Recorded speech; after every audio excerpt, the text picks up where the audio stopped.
नमस्ते, मी सौ रत्नावली सुनील घोगरदरे, एक माता आपणासाठी एक नवीन अनोखी भेट घेऊन येत आहे।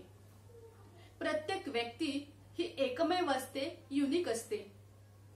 प्रत्येक व्यक्तीमध्ये मतभिन्नता तर नक्कीच असते, मतप्रवाह असतात। प्रत्येक आईच्या मनामध्ये आपलं मूल घडविताना विचार असतो की नेमकं बाळ कसं घडवावं, श्यामच्या आईसारखं घडवावं की जिजाऊसारखं घडवावं। कित्येक दिवसापासून माझ्या मनात श्यामची आई या पुस्तकाचं पारायण कौटुंबिक आणि सामाजिक स्तरावर करावं असं वाटत होतं।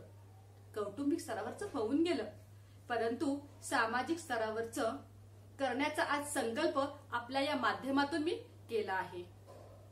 श्यामच्या आई या कथेतील श्याम व आई यांचे संवाद जितके लोण्यासारखे मऊ आहेत, तितकेच वज्राहून कठीणही आहेत।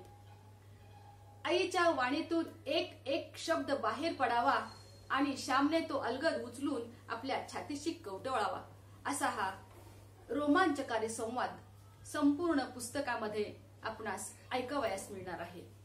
श्यामची आई या पुस्तकातून एकूण 21 कथा सांगितल्या आहेत। 21 कथांना रात्र, पहिली रात्र, दुसरी रात्र, तिसरी रात्र अशा नावाने संबोधलं गेलं आहे। त्याचं कारण श्याम आश्रमात गोष्टी सांगत होता। आज अनेक श्याम होऊन गेलेत, आजही आहेत, उद्याही श्याम असतील, परंतु साने गुरुजींचा श्याम होणे नाही। साने गुरुजींनी प्रत्येक मातेला एक वर्चस्व, एक उच्च स्थान निर्माण करून दिलेलं आहे।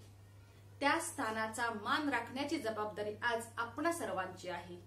कसा राखायचा तो मान, तर प्रत्येक मातेने एक श्याम घडवायचा आहे, त्याला सुसंस्कारित करायचं आहे। प्रत्येक मातेने एक जर बालक निर्माण केला तर एक सुंदर समाज घडणार आहे, आणि एक सुंदर समाज घडला की आपला देश घडणार आहे, आणि मगच आपलं जीवन कृतकृत्य झालं आहे असं मला वाटतं। माझी अजून एक विनंती आहे की हे श्यामची आई हे पुस्तक मी ऑडिओ क्लिप करून टाकणार आहे। प्रत्येक आईने ते काम करता करता ऐकावं, ही एक माझी विनंती आहे। श्यामची आई पुस्तक हे मुलांनी वाचावं असं मी प्रत्येकांच्याकडून ऐकते, पण माझा विचार थोडासा वेगळा आहे।